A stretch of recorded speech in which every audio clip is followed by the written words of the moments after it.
What if I told you LSU has landed one of the most fascinating quarterbacks in the entire 2027 NFL draft class? Because Sam Leavitt has already won a conference title, already proven he can create with his legs, already showed he can play football at an elite level. And now the question is whether his game is going to survive the jump to LSU and the weekly pressures of SEC football. What's going on, everybody? Welcome back to Draft Yoda, where we're data-driven and prospect-focused. Today, we're going through and taking a look at LSU's quarterback, Sam Leavitt. Sam's currently holding a 9.02 out of 10, making him my number 40 overall prospect, and the number 10 quarterback in the 2027 NFL draft class. This one is interesting. He's one of the more interesting quarterbacks on the board for me because if you look at the resume, there's a lot to like. Big 12 freshman of the year, conference champ at Arizona State, over 3,300 yards as a freshman, 24 passing touchdowns to only 6 interceptions in 2024. A true dual threat profile, real mobility, and now he's transferring to LSU, and the stage gets bigger, the pressure gets bigger, the defenses get faster, and the evaluation is going to get cleaner for him after this year. He has a strong football bloodline. I believe it's dad. I can't remember if it was dad or not. I know he's related to BYU quarterback Jared Leavitt and NFL safety Dalen Leavitt. So he's been around the game at a high level for years. That helps a quarterback. If you look at Manning, for instance, having a high level understanding of football helps any player. Go to Marvin Harrison Jr. from a few years ago. Any player really, it's going to help. A football background matters for these guys. Understanding how to prepare, how to study, how to lead, how to handle pressure, and how to live inside the weekly rhythm of a season. He has that foundation. Growing up in Oregon, he became one of the best high school players in the state. Won 6A Player of the Year honors. Had 82 touchdowns in his high school career.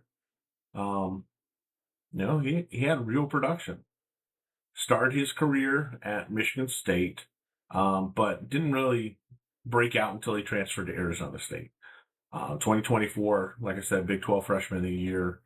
I think it was 3,328 yards, 24 touchdowns, 6 interceptions. Led Arizona State to their first conference championship since 2007. And while the quarterback evaluation is not just about the box production, it's about what you do with your team, and that's why that matters. That's why the conference championship matters. It created a lot of buzz around him going into 2025. The expectations were high. He wasn't sneaking up on anybody anymore. Defenses knew who he was. Coaches had his tape. And it kind of showed a little in 2025. Through 7 games, the production was strong. At 144 out of 239 passes for 1,628 yards, 10 touchdowns, 3 interceptions, added another 306 rushing yards and 5 rushing touchdowns. It's a solid profile, especially when coaches already know who you are coming into the game instead of you sneaking up on them. But the season didn't finish the way it should have.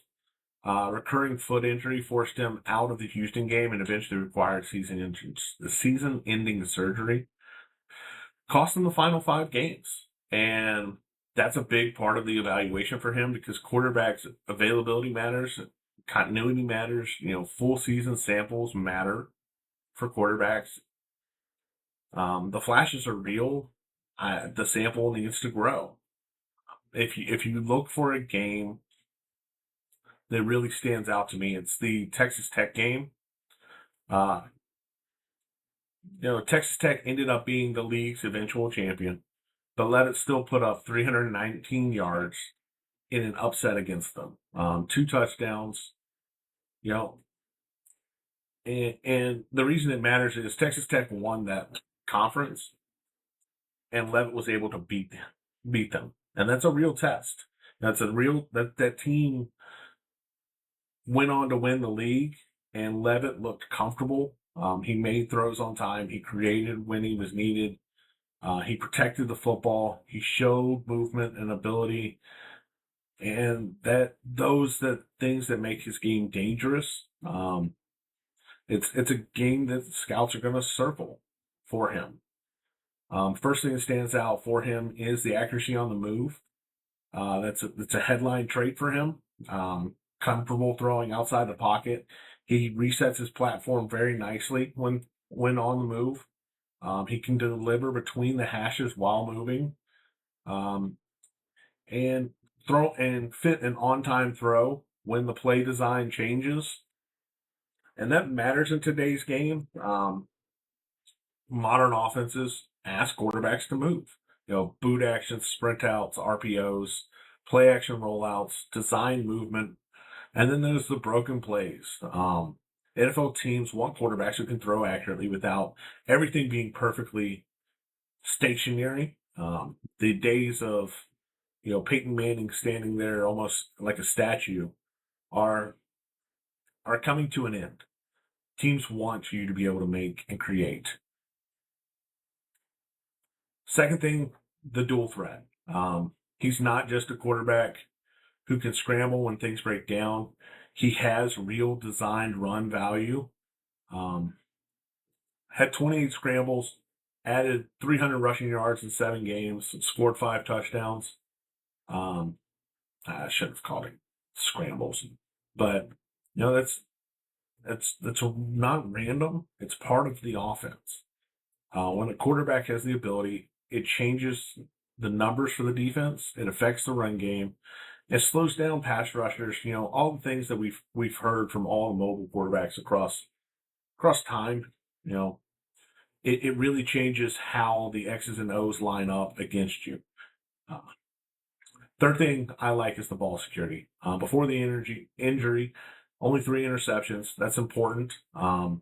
Most mobile quarterbacks sometimes get labeled as chaotic.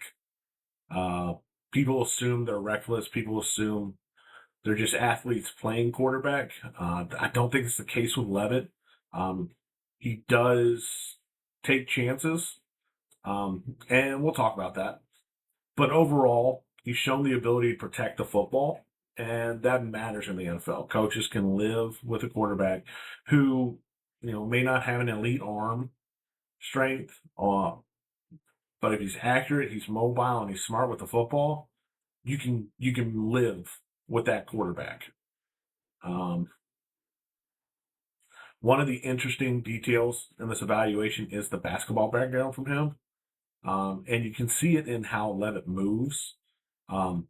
There's a loose, purposeful scrambling style in his game. He feels space well, I guess is the way I'm trying to say it. He does not look panicked when the play changes. He can move with control. He understands angles. He understands how to manipulate defenders in space.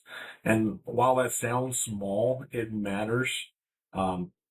Quarterback movement isn't about speed at the full extent of it. It's not just about speed. It's about feel. Some quarterbacks are fast but chaotic.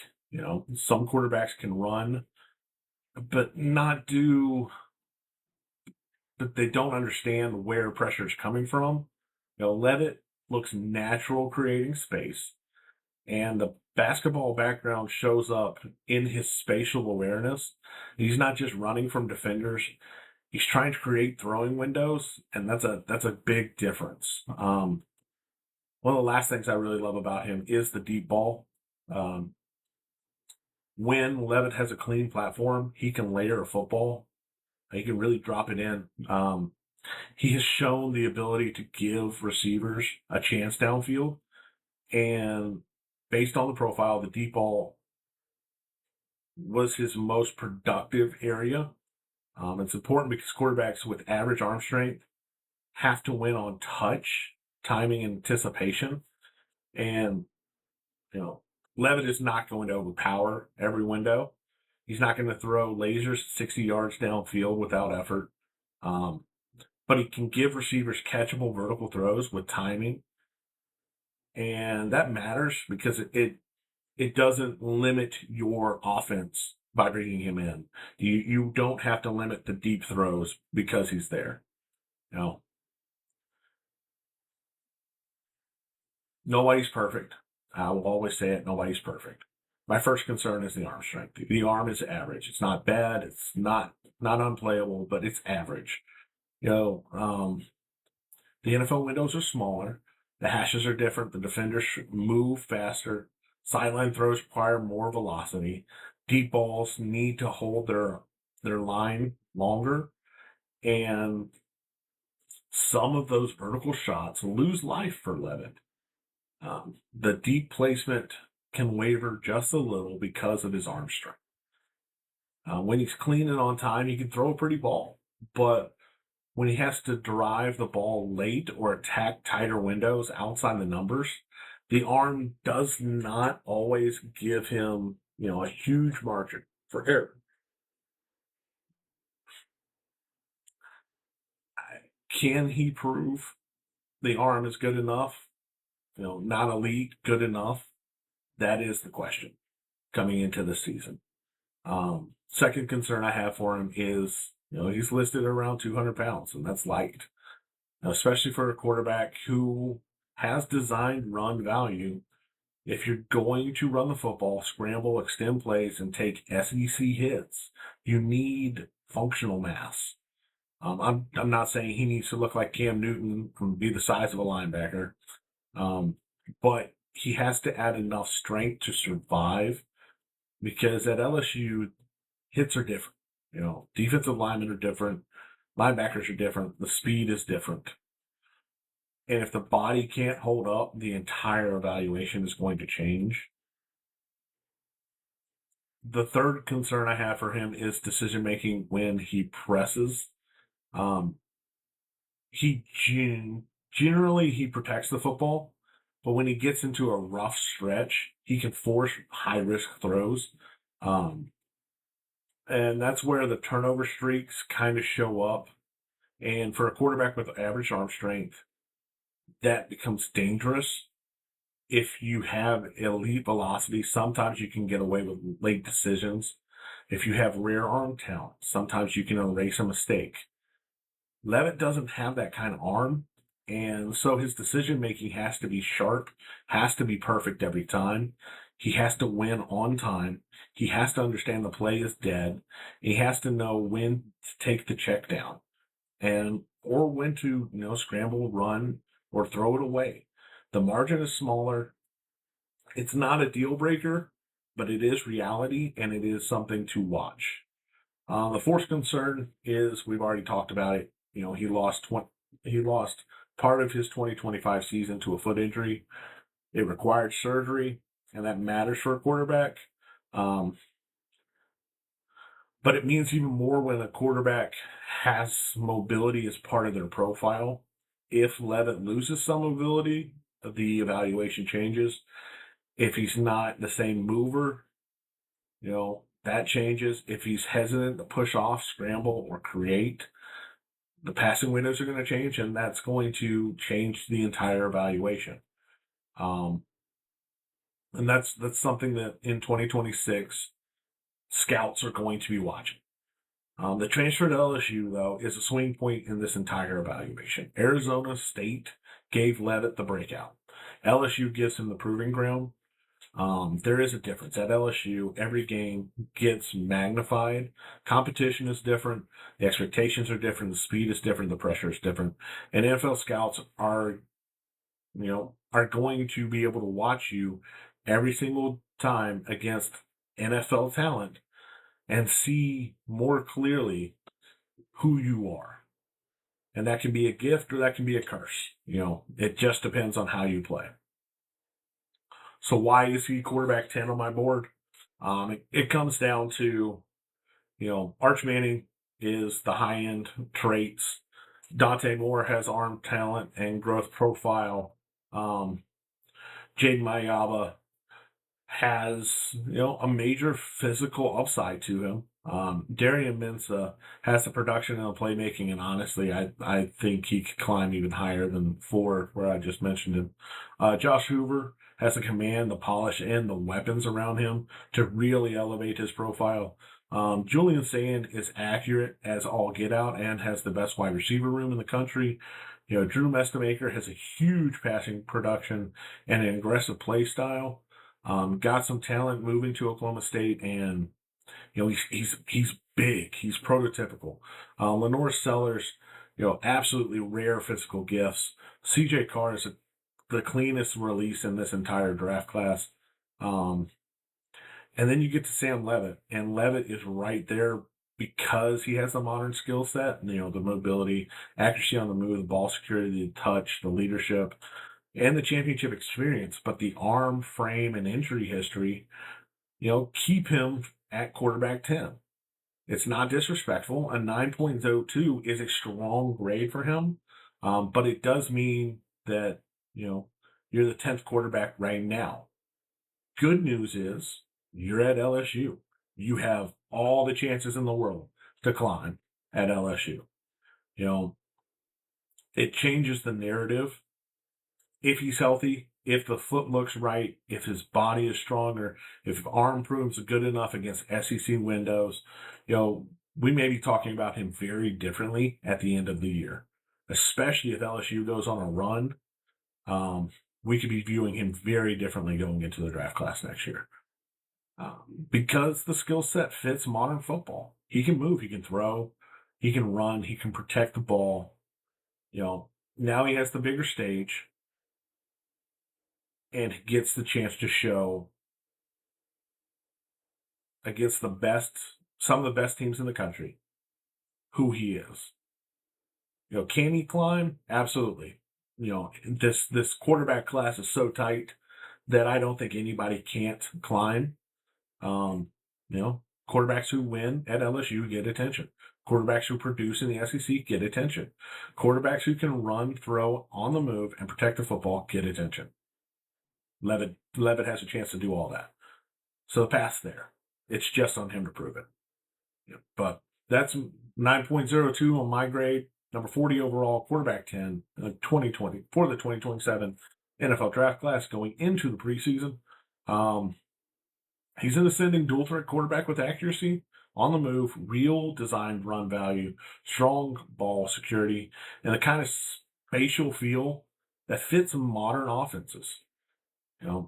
Now he has to prove it at LSU. The concerns are real. Arm strength is average. The frame needs functional mass. Decision making can be a little risky at times, and the foot injury has to be monitored closely. But the upside is very real. But that's just my board. What do you think about Sam Leavitt? Is he being underrated at quarterback 10? Can he lead LSU back into a national conversation? Can they make a push into the college football playoffs? Drop your thoughts in the comments below.